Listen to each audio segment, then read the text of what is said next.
bismillahir rahmanir rahim. ci kilifteefal xalif général kulu Tidiane Serigne Babacar Sy Mansour ci njiital ak teewaayuk mbooleem ilimaani Gueule Tapée association pour la rénovation et la gestion de la grande mosquée de la Gueule Tapée ARGT di mbootaay gi taxaw ngir ñoŋalaat defaraat jumaa ju mag ju Gueule Tapée ñoo leen di woo ci bëccëg gu ni amal jagleel ko am ndajaleem koppar ngir defaraatuk jumaa ji daañu ca tegit ab conférence lépp nag tegu ci lancement ñaareelu xaajëb projet bi thème bi ngir conférence bi ci wàllu dimbalante lay doon ak defalante ci l'islam ñu ci ànd ak imam Cheikh Oumar Ndiéguène beneenub thème ci wàllu kon place bi juma am ci penc mi ñu ci ànd ak imam Alioune Moussa Diagne bëccëg gu am solo googee nag mbokk yi samedi benn fan ci weeru juin 2019 lay doon li ko tàmbalee 10 heures ci suba gi ca grande mosquée bu Gueule Tapée ARGT di association bi taxaw ngir ñoŋal ak defaraat juma ju Gueule Tapée di ci woo mbooleem ñi dëkkee Gueule Tapée Médina ak li ko wër mbooleem ilimaan ak notable yi gox ba di ci woo mbokk jullit yépp wëral ma jeeg ju ndaw ji ci kër yi fas yéene bégal seen séeréer ak seeni ngor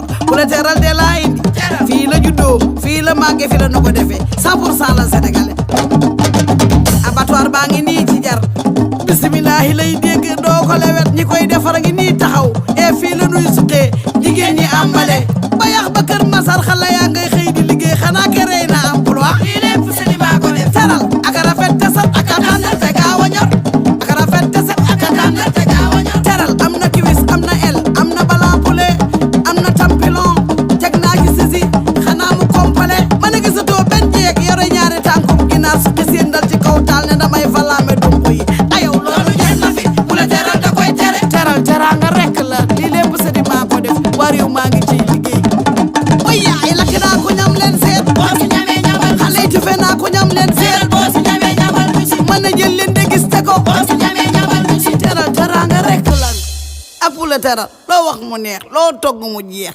teraanga rekk la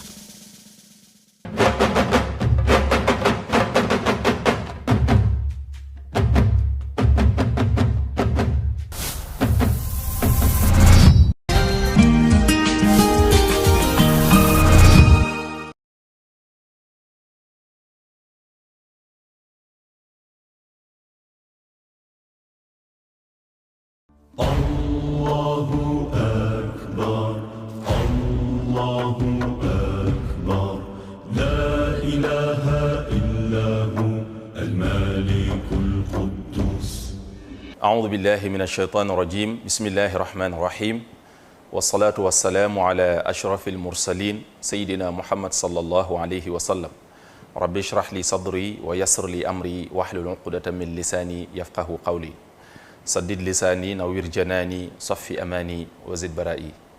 Chers frères musulmans, chers apprenants en ligne, assalamu alaikum. Je reviens encore une fois vous présenter votre émission Apprendre à lire le Coran, émission consacrée à l'initiation à la lecture du Coran que vous présente OK Africa TV. Nous sommes à l'IAM, Institut africain de management, où se déroulent les cours. Aujourd'hui, nous en sommes à votre numéro 19. Toujours, nous allons vous donner des sourates du Coran, des petites sourates qui vont nous permettre de s'exercer pour mettre donc en application les cours théoriques que nous avons vus. Aujourd'hui, nous allons voir la sourate 111, souratul Masad.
Donc pour cette sourate, on a 5 versets. C'est une sourate qui est composée donc de 5 versets. Et la sourate s'appelle Suratul Masad. Suratul Masad. On va lire donc tout en appliquant ce que nous avons vu lors des cours. On commence par A'udhu billahi minash shaytanir rajim, comme on l'a vu dans les épisodes qui précèdent. Bismillahir rahmanir rahim, comme on est en début de sourate.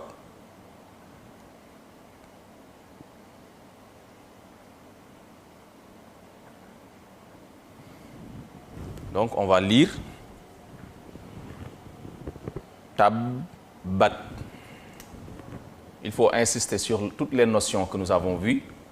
Ici, la première notion que nous allons rencontrer, à part les consonnes et les voyelles, c'est le shadda, ici, sur le bas. Les consonnes. Il faut donc reconnaître les consonnes, reconnaître les voyelles, savoir lier les consonnes les unes aux autres. C'est ça donc qui permet de lire. Ensuite, tout le reste, c'est des accessoires. Mais si on reconnaît les consonnes, reconnaît les voyelles, savoir lier les consonnes les unes aux autres, ce qui va nous rester, ce sont les voyelles longues, les tanwin, donc le tanwin qui est rattaché aux 3 voyelles, les voyelles longues aussi qui sont rattachées aux 3 voyelles, parce que ce sont les mêmes voyelles, le fatha, le kasra et le dhamma que nous allons prononcer de manière plus longue avec les voyelles longues. Avec le tanwin, ce sont ces mêmes voyelles qui seront doublées. Avec le shadda aussi, c'est la consonne qui sera doublée. Donc, vous voyez que si on maîtrise cela, il n'y aura plus de problème. Ensuite, ce qui va rester, c'est les al, etc. Donc, on a tabbat. Le soukoun aussi, il faut se rappeler que le soukoun, sa lecture dépend de la voyelle qui le précède. On le lit toujours avec la voyelle qui le précède. Par exemple, ici, quand on lit de manière syllabique, on ne peut pas couper une syllabe devant un soukoun. C'est-à-dire, le soukoun, toujours, on le lit avec la voyelle précédente, même si ce qui précède peut constituer une syllabe, on le lit quand même avec le soukoun. Exemple, tab, on a une syllabe, tab. Maintenant, le bas seul peut constituer une syllabe, mais puisqu'il est suivi d'une lettre qui a un soukoun, on le lit avec le soukoun. Donc, tabbat, tabbat, ya, da. Ici, on a la lettre ya plus la voyelle a, donc ça se lit ya. Ya égale ya. Da, le da est tiré par un alif que vous voyez, donc une voyelle longue.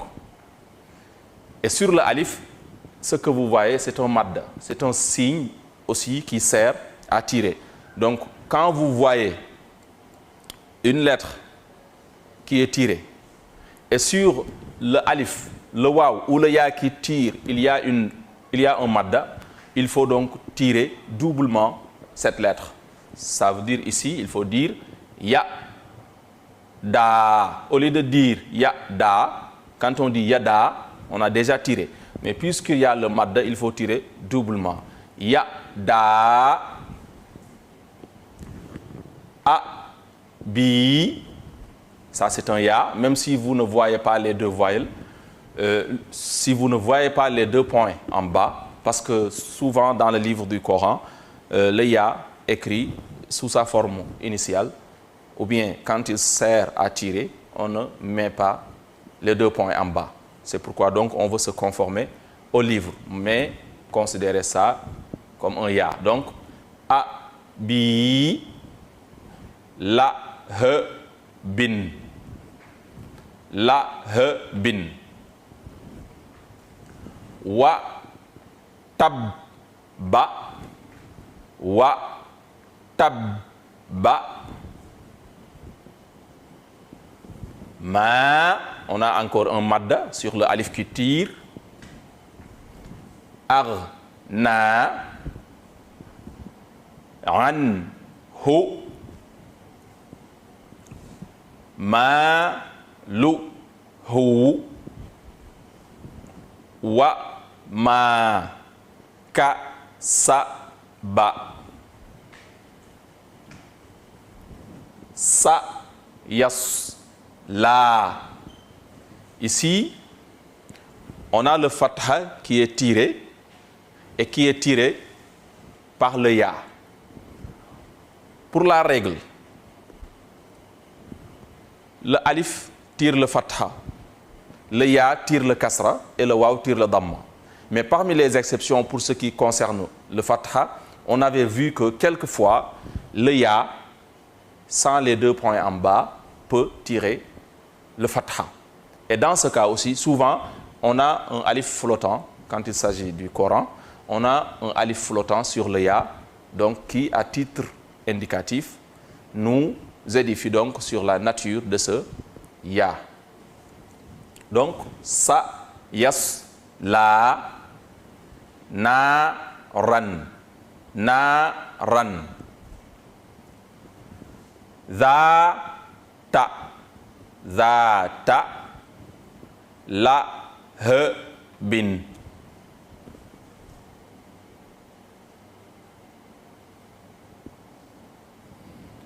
Wam, ra, a, tu, hu.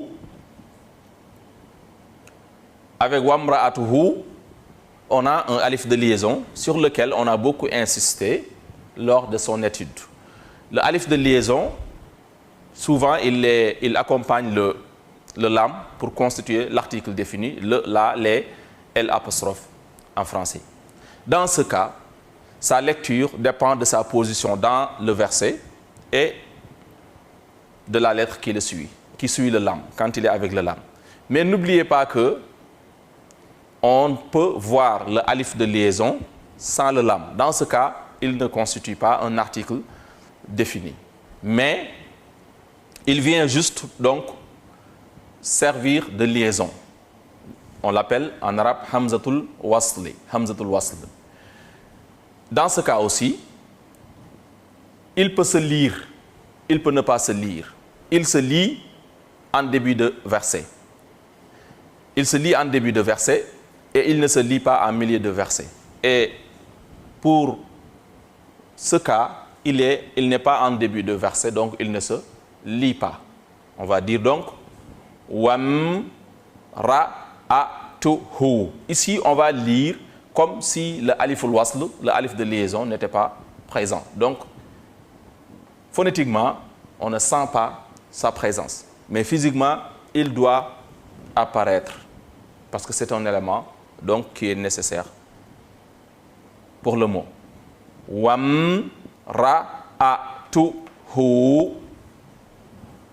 Ham, ma, la, tal.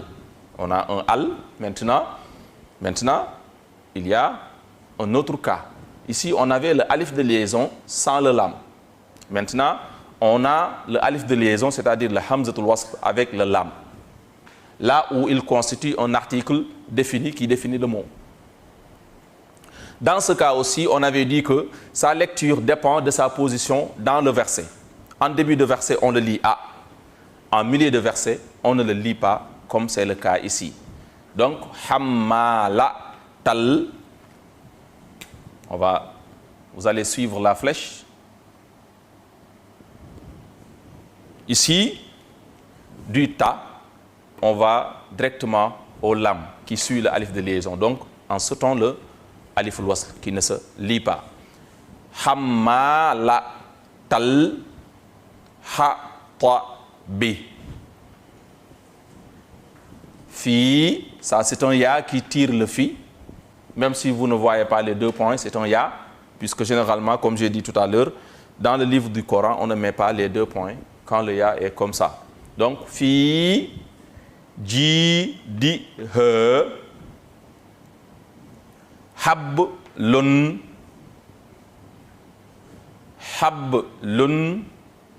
min, ma, sa, din. Ça aussi, c'est un double kasra.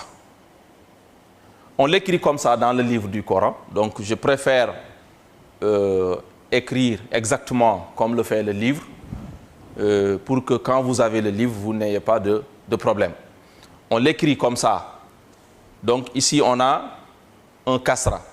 Maintenant, l'autre kasra, c'est comme une sorte de petit mime, d'un mime.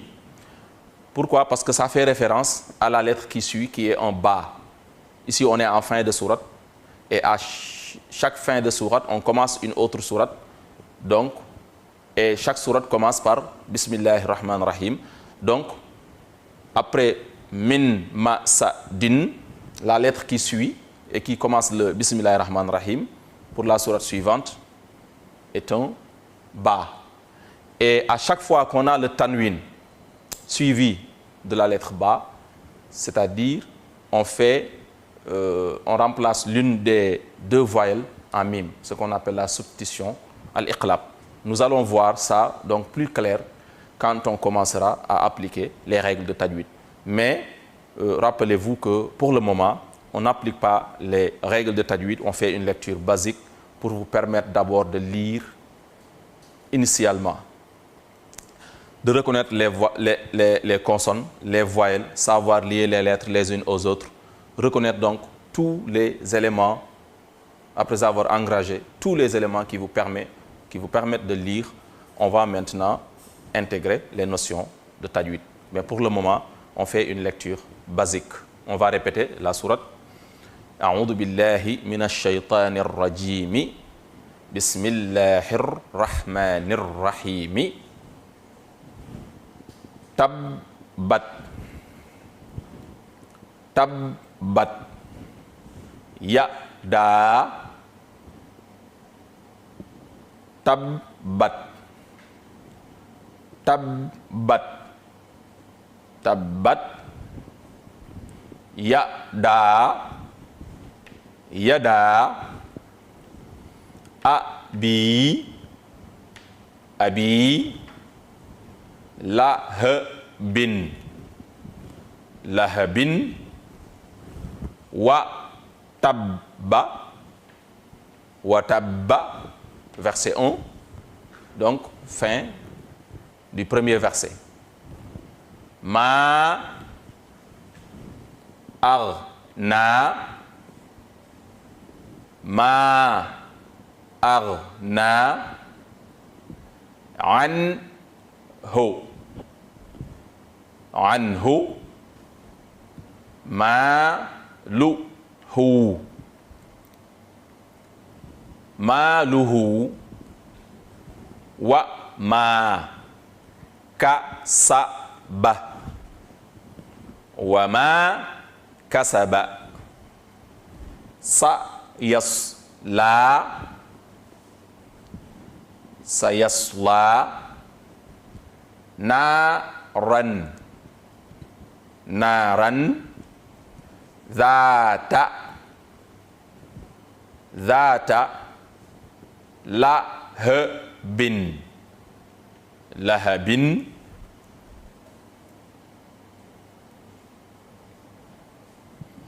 Wamra'atuhu. Wamra'atuhu. Ici, on a le he en fin de mot, qui a la voyelle O et qui est tiré par le signe que vous voyez en bas. Donc le he en fin de mot avec le damma, il est toujours tiré comme ça. On l'avait vu donc lors de l'étude des voyelles longues. Wamra'atuhu hammalatal. Hammalatal. Hatabi. Hatabi. Fi jidiha. Fi jidiha. Hablun.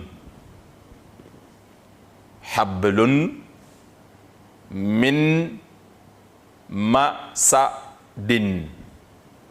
Min masadin. Sadaqallahu al-azim. Donc une sourate constituée de 5 versets. 1, 2, 3, 4, 5. Donc les chiffres aussi, on l'avait fait donc pour vous permettre de comprendre la ponctuation avec le livre du Coran. On va insister aussi sur quelque chose que nous avons déjà relevé. Quand vous voyez ces sourates que vous avez déjà mémorisées, il faut essayer de lire et éviter de les réciter.